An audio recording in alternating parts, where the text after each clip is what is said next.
This is the puzzle for the day in my last video, and for those of you that got it, a big thumbs up, and another will be dropped at the end of this video, so please stay tuned. Now, white played king to g2 and fell for a mate in 3.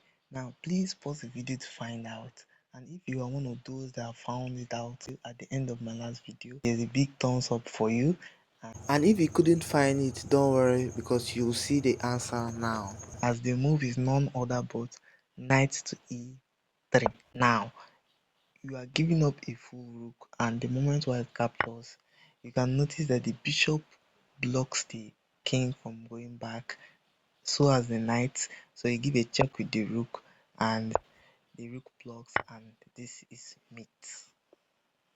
Okay, tactics number 2, and in this tactics, white played bishop c1, and now you can see that the g2 pawn is only defended by the king, and almost all of white pieces are pointing towards there. The bishop is pointing towards there. The pawn pushed one square forward, points towards there. The queen backs it up, pointing towards there. And you can also notice that the undefended state of this bishop. So with that, I want you to pause the video and try and find the best move. Okay, the best move is none other but f3. And now in this position, many people will be asking, what if white captures? Is it that bad? Now, the moment white captures, you capture back with a check. Now, if white moves the king, this is mate in 2.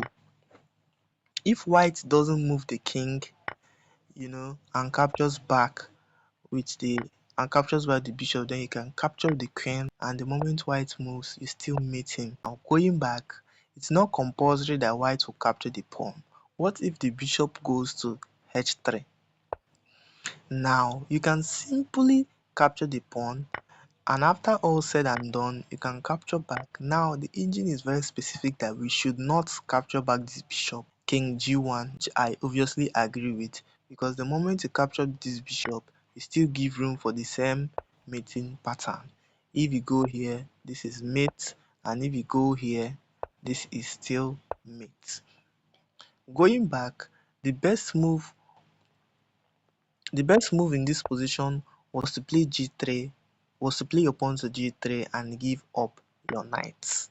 Over to tactics number 3.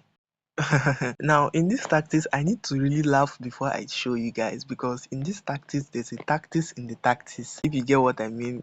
Now, you can see that white knight on d5 is attacked, and in this position, white went to e3, which is not supposed. Now, in this tactics, there's a tactics. How do I mean?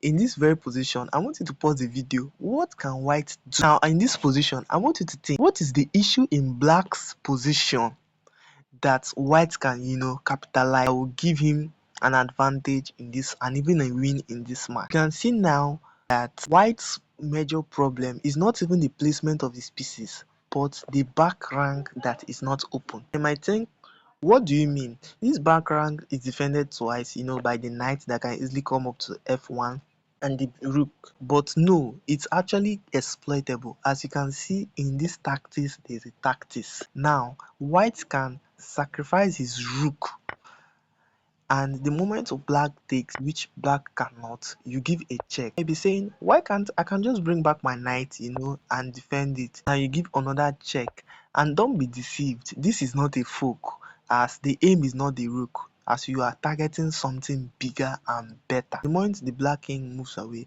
you checkmate him. Now going back, so it's obvious that white missed this sequence and went back to e3. This missed tactics gave rise for black's own tactics, which obviously black capitalized on, and went queen to e4. This is not only threatening checkmate on g2, but also threatening the rook on b1.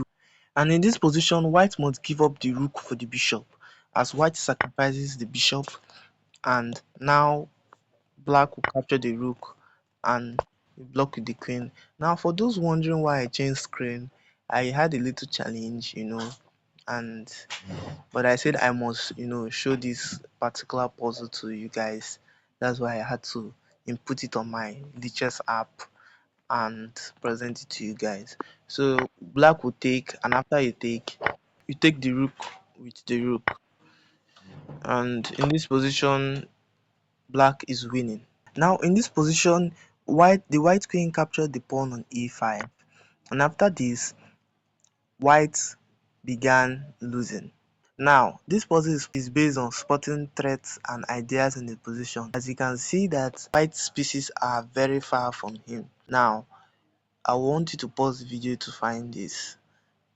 Now the best move is knight to e3, threatening a mate on c2, and the best move for white is c3.